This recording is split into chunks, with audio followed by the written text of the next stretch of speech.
નમસ્કાર વિદ્યાર્થી મિત્રો, ધોરણ 8માં અંગ્રેજીમાં આપણે યુનિટ 1 જોઈ રહ્યા છીએ.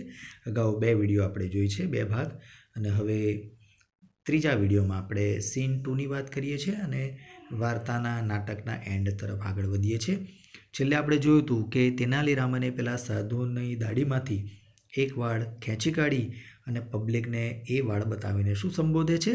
Raman says, I am the luckiest man in the world. હું દુનિયાનો સૌથી ભાગ્યશાળી વ્યક્તિ છું. I have the magical hair, કારણ કે મારી પાસે આ એક જાદુઈ વાળ છે.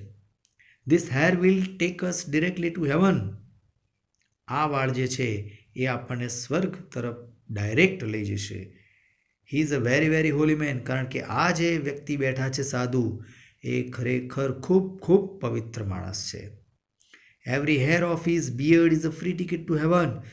મને તો લાગે છે કે એમની દાઢીનો એક વાળ સ્વર્ગમાં જવાની ફ્રી ટિકિટ છે. એટલે જેને પણ સ્વર્ગમાં જવું હોય, હું તો સ્વર્ગમાં જવાનો છું, એટલે જેને પણ મૃત્યુ પછી સ્વર્ગમાં જવું હોય એ આ સાધુ બાબાની દાઢીનો એક વાળ લઈ શકે છે. મિત્રો, આવું ચાલાકી વાપરીને પ્રજાને, પબ્લિકને તેનાલીરામને ઈશારો આપી દીધો. Villager 2 says, I also want to go to heaven rather than become rich in this world. એટલે પેલો ગામનો વિલેજર 2 હતો વ્યક્તિ, જેણે 2 સોનાના સિક્કા આપ્યા, તે શું કહે છે કે મારે પણ સ્વર્ગમાં જવું છે, પૈસાદાર નથી બનવું. દુનિયામાં પૈસાદાર થયા કરતાં મારે હવે વિચાર બદલાઈ ગયો, મારે પણ સ્વર્ગમાં જવું છે. Your holiness, allow me to pluck a hair. એટલે કે જે સાધુ બાબા, મને પણ તમારો દાઢીનો વાળ તોડવા દો ને એક. ધ સાધુ protest A lot, but the villager પ્લક્સ hair. સાધુ બાબાએ તો બહુ બચવાનો ટ્રાય કર્યો, પણ પેલાએ તો તોય દાઢીમાંથી વાળ તોડી લીધો. મિત્રો, he again make a cry of pain. He again makes a cry of pain. ફરી સાધુ બાબા તો પીડાથી બરાડી ઉઠ્યા. Villager 3 says, once for me too. એક મારે પણ જોઈએ છે. People crowd around the sadhu and scream loudly. અને પછી તો ભીડ એકઠી થઈ ગઈ, આખું ગામ એકઠું થઈ ગયું. જેટલા લોકો બેઠા બધા આવી ગયા અને બધા વાળ લેવા માટે તૂટી પડ્યા, દાઢીનો વાળ લેવા માટે. અને સાધુએ તો જોરથી ચીસ પાડવા માંડી.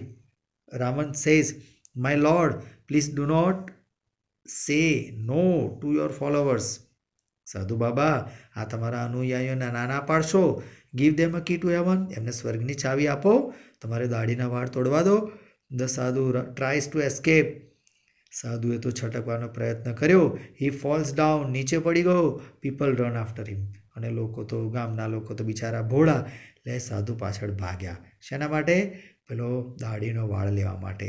ધ ફેક્ટ સાધુ રન્સ ફોર હિઝ લાઈફ.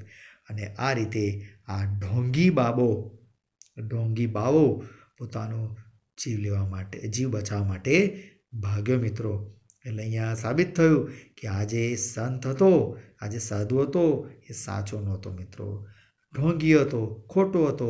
એટલે લખ્યું છે મિત્રો, the fake, fake, FAKE, the fake સાધુ રન્સ ફોર હિઝ લાઈફ. અને આ નકલી બાવો જીવ બચાવવા દોડ્યો. પછી પીપલ ચેસી, પણ લોકો છોડે, પબ્લિક તો એની પાછળ ભાગી. રાવણ સેઝ, અને પછી જે ગામના લોકો બચ્યા હતા ત્યાં એમને રામને સંબોધ્યું, મને સમજાવે. જો શું સમજાવ્યું? So that is the truth about this sadhu. જોયું, આ સાધુનું સત્ય છે. He only wanted your money and gifts.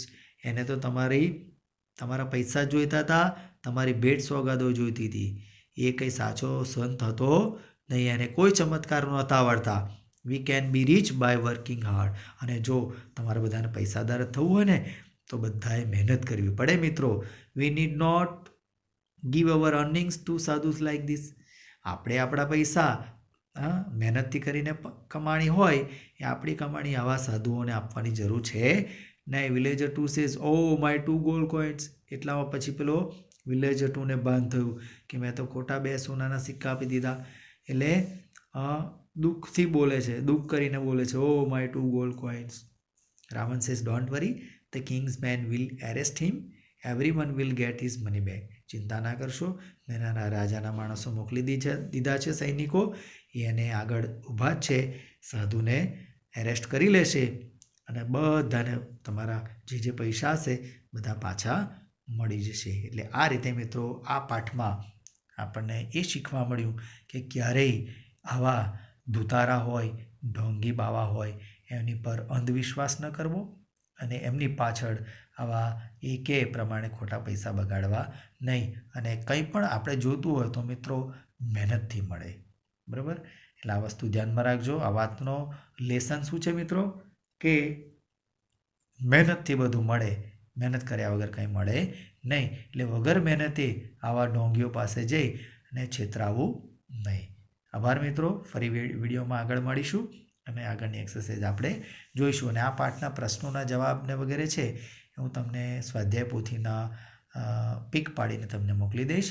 એ સ્વાધ્યાય પોથીના પ્રશ્નો જે કંઈ છે એ તમારી સ્વાધ્યાય પોથીમાં તમે ઉતારી દેશો. આભાર મિત્રો.